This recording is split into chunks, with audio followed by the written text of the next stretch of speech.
Good morning সবাইকে। আশা করি সবাই খুব ভালো আছো। আমিও খুব ভালো আছি। তো আজ হচ্ছে জগন্নাথ দেবের স্নান যাত্রা, সেই কারণে আমি সকাল সকাল উঠে পড়েছি আর তৈরি করে নিচ্ছি ঠাকুরের ভোগ, কারণ একটু পরেই জগন্নাথ বাবাকে স্নান করাবো। তো বাজার থেকে সৌরজিৎ নিয়ে এসছে নোটের শাক। তো শাকটাকে ভালো করে ধুয়ে আমি কেটে নিচ্ছি, পরে আরেকবার আমি ধোবো। আমি জানতে পারি জগন্নাথ দেবের নোটের শাক খুব প্রিয়। তো আমি ঠিক করেছি জগন্নাথ দেবের স্নান যাত্রায় আমি নোটের শাক করে আমি জগন্নাথ দেবকে খাওয়াবো। খুব একটা তেমন তো ভোগ রান্না করে দিতে পারি না, তো ইচ্ছা হলো আজকে একটু দিই। হয়তো আমার থেকে উনি খেতে চেয়েছেন, তাই উনি ওনারটা নিজেই জোগাড় করে নিয়েছেন। তো সৌরজিৎ বাজারে গিয়ে নোটের শাক, নারকোল, গোবিন্দভোগ চাল, দুধ সব কিছু কিনে নিয়ে এসছে। তো আজকে একটু বানাবো নোটের শাক, মিঠা ভাত আর একটু পায়েস। তো সঙ্গে থাকো, আমার পুরো ভিডিওটা দেখতে থাকো। ভালো লাগলে একটু আমার চ্যানেলটা সাবস্ক্রাইব করতে ভুলো না, পাশে থাকা বেল আইকনটাও টিপে দিও, যাতে পরবর্তী ভিডিওগুলো তোমাদের কাছে খুব তাড়াতাড়ি পৌঁছে যায়। আর কেমন লাগলো সেটাও আমাকে অবশ্যই কমেন্ট করে জানিও। তো চলো কিভাবে নোটের শাক বানাচ্ছি দেখে নাও। প্রথমে আমি নোটের শাকটাকে ভালো করে ধুয়ে নিচ্ছি। এর আগেও আমি বাজার থেকে ধুয়ে নিয়ে এসেছি, আরেকবার আমি খুব ভালো করে ধুয়ে নিলাম, কারণ শাকের মধ্যে খুব পরিমাণে বালি থাকে, তাই জন্য আরেকবার আমি খুব ভালো করে ধুয়ে নিলাম। ধোয়ার পরে আমি নারকোল কোড়াবো। একবার আমি ধুয়ে নিয়েছিলাম যখন কাটছিলাম, এখন আরেকবার ধুয়ে নিচ্ছি, কারণ শাকের মধ্যে তো প্রচুর মাটি থাকে। দেখো, তাও এখনও মাটি জল বেরোচ্ছে। আমি এর আগে দুবার ধুয়েছি, তারপরে এখনও মাটি জল বেরোচ্ছে। তো ততক্ষণে পায়েসটাকে একটু নাড়িয়ে নিই, কারণ তলায় লেগে যাবে। আমি দুধ জাল দেওয়া হয়ে গেছিলো, আমি চাল দিয়ে দিয়েছি, পায়েসটাকে একটু নাড়িয়ে নিচ্ছি। কিন্তু সমস্যা হয়েছে, আমি যে মিঠা অন্নটা রান্না করব, সেটা আমি কিসে রান্না করব সেটাই ভাবছি, কারণ আমার বড় হাঁড়িটা স্টোরে রয়েছে আর সেটা বার করা এখন খুব মুশকিল। তো আপাতত কড়াই বসিয়ে দিলাম ঠাকুরের শাকটা ভাজবো বলে। আমি কড়াইতে ঘি দিয়ে দিলাম, কারণ জগন্নাথ দেবের ভোগ রান্না হয় ঘিতে, উনি তেল পছন্দ করেন না, তাই ওনার সমস্ত খাবার আমি ঘি দিয়েই করব। কড়াই গরম হয়ে গেছে, যেহেতু লোহার কড়াই তাই একটু তাড়াতাড়ি গরম হয়ে গেছে। তো ততক্ষণে ঘিটা গরম হতে হতে আমি শাকটা আরেকবার ধুয়ে কড়াইতে দিয়ে দেব। দেখতে পাচ্ছ ঘি গরম হয়ে গেছে, ফুটছে, ধোঁয়াও বেরোচ্ছে। শাকটা আমি এবার দিয়ে দিলাম। যতক্ষণ আমি শাকটা করব ততক্ষণে আমি নারকোলটাকে কুড়িয়ে নেব। তো শাকটা দিয়ে দিলাম। ও 3 আঁটি শাক এনেছে, এবার 3 আঁটি শাক তো অনেকটাই হয়ে যাবে, আমরা তো এত খাবো না, তাই জন্য 2 আঁটি শাক আমি করেছি, আর একটা আঁটি রেখে দিয়েছি, আরেক আঁটি আরেকদিন করে বাবাকে দেব। তো একটু নাড়িয়ে নিলাম। এরপরে আমি দিয়ে দেব সন্ধক লবণ, কারণ জগন্নাথ দেবের রান্নায় কোনো নর্মাল নুন দেওয়া হয় না, সন্ধক লবণে ওনার রান্না হয়। তো তাই জন্য ওনার খাবারে সন্ধক লবণ ব্যবহার করব। তো একটু শাকটাকে ভালো করে নাড়িয়ে নিই, একটু মজবে, ততক্ষণে আমি একটু নুন দিয়ে দেব, সামান্য পরিমাণে একটু মিষ্টি দিয়ে দেব। তো এই যে সন্ধক লবণ দিয়ে দেবো, এবার একটু অল্প পরিমাণে লবণ।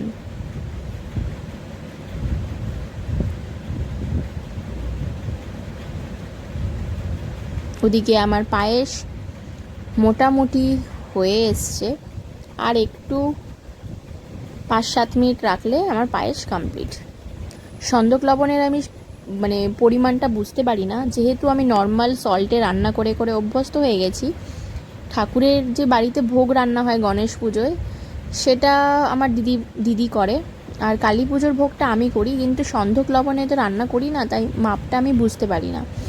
তো এই প্রথম সন্ধক লবণ দিয়ে আমি ভোগ রান্না করছি, তাই জানি না কম হবে কি বেশি হবে। আমি ঠাকুরের নাম করেই নুন দিলাম, আমার হাতে যদিও আবার একটু বেশি নুন হয়ে যায়। পায়েসটা হয়ে এসছে, এবার আমি গ্যাসটাকে অফ করে দেবো, কারণ দুধটা দেখবো নাহলে পরে আবার টেনে নিয়েছে। এটা প্রত্যেকবারই হয়। কাজু কিশমিশ দিয়ে দিলাম, ভিজিয়ে রেখেছিলাম কাজু কিশমিশ প্রায় 20-25 মিনিট মতো। কাজু কিশমিশ ফুলে উঠেছে, তো আমি দিয়ে দিলাম। একটু 5 মিনিট ফুটতে দিই, তারপর গ্যাসটাকে অফ করে দেবো। কারণ এটা হয় প্রত্যেকবার, যতই আমি গ্যাস নিভিয়ে দিই না কেন, সেই পরে গিয়ে দেখি আমার পায়ে শক্ত হয়ে গেছে। তো শাক থেকে দেখছি জল ছাড়ছে, তো এবার একটুখানি এটাকে ছেড়ে দিই, এটার মতো হোক। ততক্ষণে আমি চলে যাব নারকোল কোড়াতে।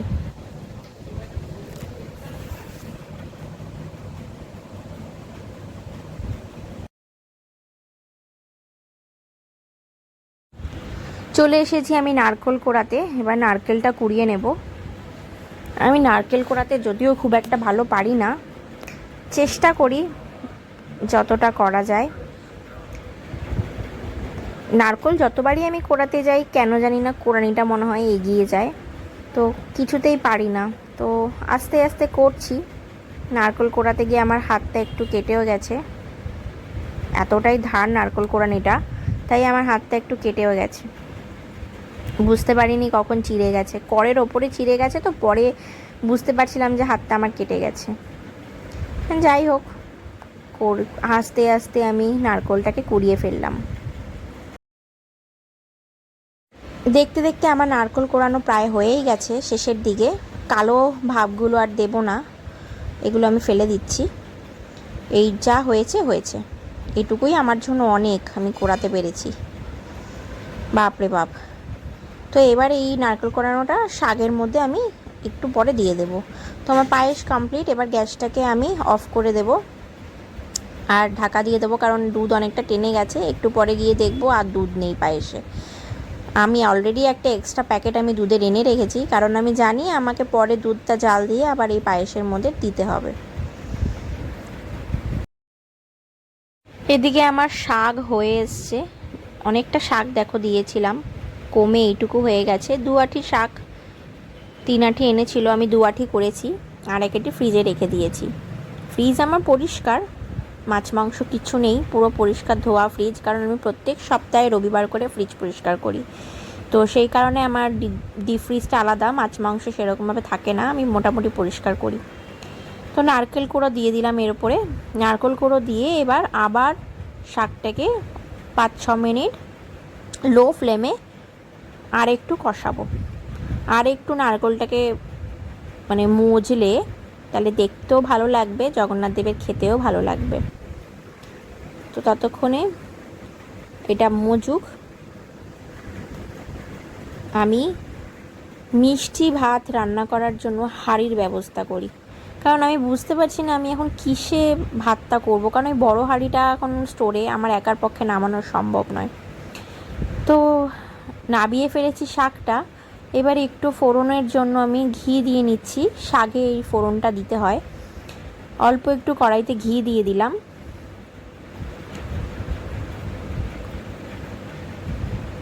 এরপরে আমি এর মধ্যে দিয়ে দিলাম সাদা জিরে, একটু হালকা লাল লাল করে জিরেটা যেই ভাজা হয়ে যাবে, তারপরে এর মধ্যে আমি দিয়ে দেব সেই যে শাকটা নারকেলের দিয়ে ভেজে রেখেছিলাম, সেই নারকেল দিয়ে শাক ভাজাটা আমি এর মধ্যে ফোড়ন হিসাবে দিয়ে দেব। দিয়ে আরও 2-3 মিনিট কড়াইতে নাড়াচাড়া করে নাবিয়ে ফেলবো, তাহলে আমার তৈরি হয়ে যাবে নোটে শাক।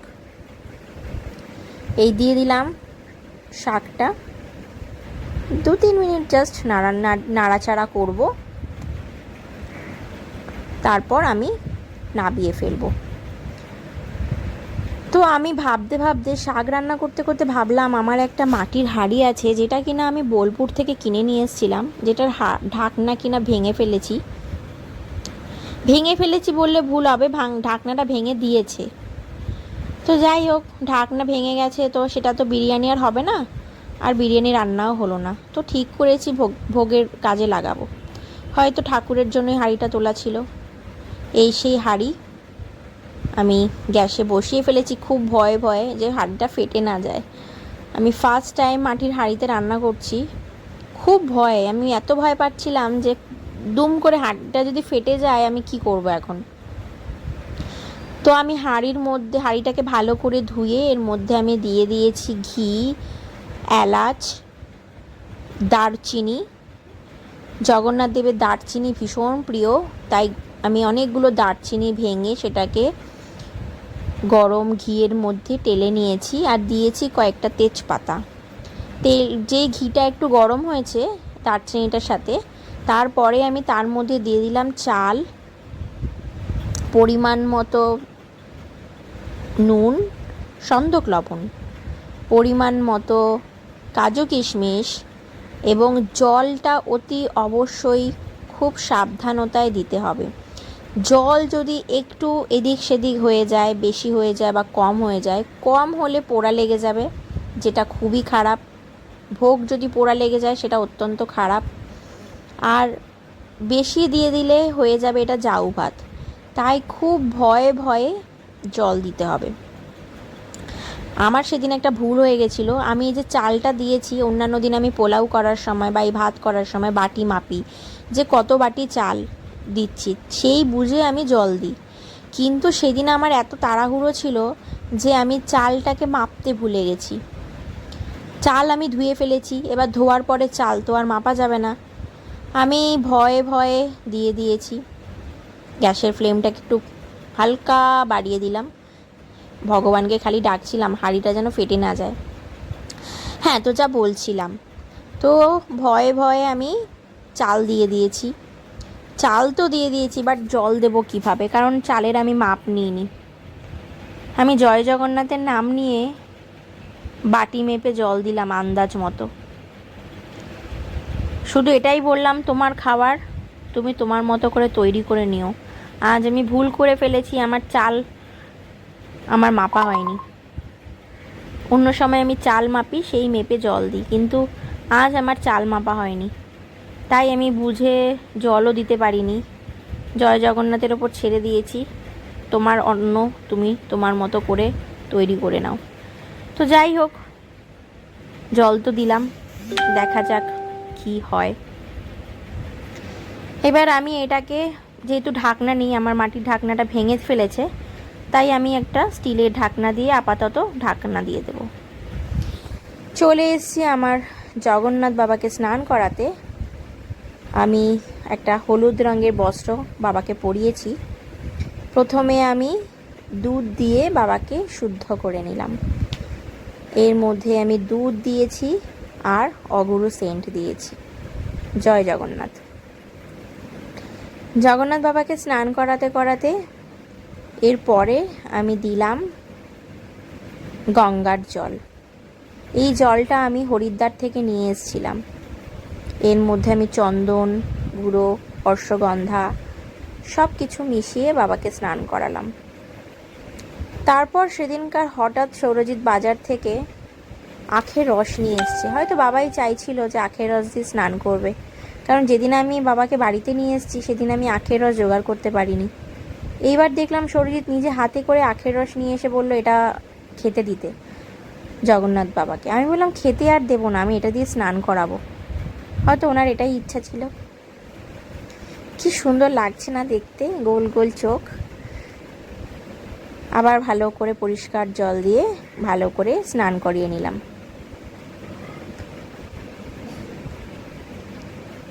ক্যামেরা ধরার জন্য তো কেউ নেই, তাই আমার একটা ছোট্ট স্ট্যান্ড আছে, সেখানে আমি ক্যামেরাটাকে দাঁড় করিয়ে দিয়েছি। আখের রসটা যাতে গায়ে চিটচিট না করে, তাই একটু হাত দিয়ে বাবাকে ডলে ডলে স্নান করিয়ে দিলাম, যাতে কোথাও আঠা না লেগে থাকে বা চ্যাট চ্যাট ভাব না থাকে।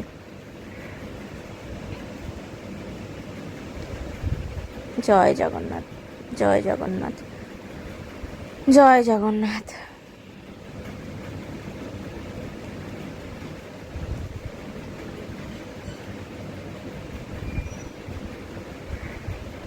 এরপর আমি জগন্নাথ বাবাকে তুলে নিলাম সুন্দর করে। এবার আমি বাবাকে সাজাবো, সুন্দর জামা পরাবো, গয়না পরাবো। ভালো করে আগে বাবাকে মুছিয়ে নিলাম যাতে ঠান্ডা না লেগে যায়। শুনেছি জগন্নাথ দেবের নাকি স্নান যাত্রার পর জ্বর আসে, তাই খুব ভালো করে জগন্নাথ বাবাকে মুছে নিলাম। মুছে নেওয়ার পরে এবার সুন্দর করে জগন্নাথ দেবকে আমি সাজাবো। তেমন একটা কিছু করতে পারিনি, ভেবেছিলাম অনেক কিছু করব, কিন্তু করতে পারিনি। সময় বিশেষ আমার কাছে ছিল না, শরীরটাও ভালো ছিল না, তাই খুব একটা বেশি কিছু করতে পারিনি। কোলের ওপরে জগন্নাথ দেবকে শুয়ালাম। আর আমি একটা সুন্দর হলুদ রঙের ঘাগরা কিনে নিয়ে এসেছিলাম জগন্নাথ দেবের জন্য, সেটা দিয়ে জগন্নাথ দেবকে সাজালাম সুন্দর করে।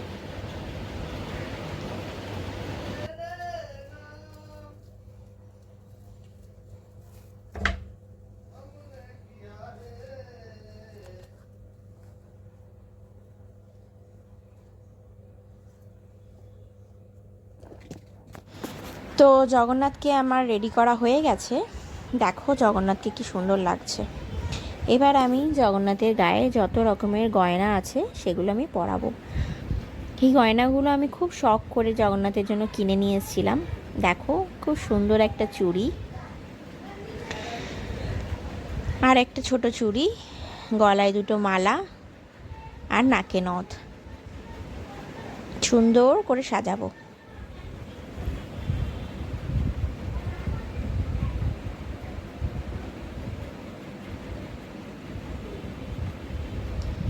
জগন্নাথকে সাজানোর পর আমি নিজেই একটু হা করে দেখি, এত সুন্দর লাগে দেখতে ওনাকে, বলে বোঝাতে পারবো না।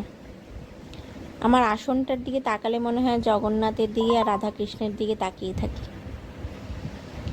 এই জগন্নাথটা আমি পুরী থেকে নিয়ে এসেছিলাম লাস্টবার, আর এই মালাগুলো আমি পুরী থেকে কিনে নিয়েছিলাম, কিন্তু জুয়েলারিগুলো আমি সব হাতিবাগান থেকে কিনেছি। আরও কিছু জুয়েলারি আমি কিনতে যাব জগন্নাথের সাথে জন্য ম্যাচিং করে। আমার ইচ্ছা আছে আরও সুন্দর সুন্দর জামা, পাগড়ি, এগুলো আরও সব কিনে নিয়ে আসবো। রাধাকৃষ্ণেরও কিছু ড্রেস কিনতে হবে, জুয়েলারি কিনতে হবে। তো এবার যেহেতু হলুদ ড্রেস পরিয়েছি, তাই ঠিক করেছি আজকে হলুদ পাগড়ি পরাবো। পরিয়ে দিলাম নাকে নথ। আহা কি সুন্দর লাগছে, মনে হয় যেন তাকিয়ে থাকি মুগ্ধ হয়ে। চুড়িটা বারবার করে পড়ে যায়, কারণ যেহেতু ওই মালা দুটো সেট হয় না, একটু ভারী ওই মালাগুলো, তাই ওই মালাগুলো ঠেলে বলে চুড়িগুলো বেরিয়ে আসে, তাই ঠিকঠাক সেট হয় না, একটু টাইম লাগে চুড়িগুলোকে সেট করতে।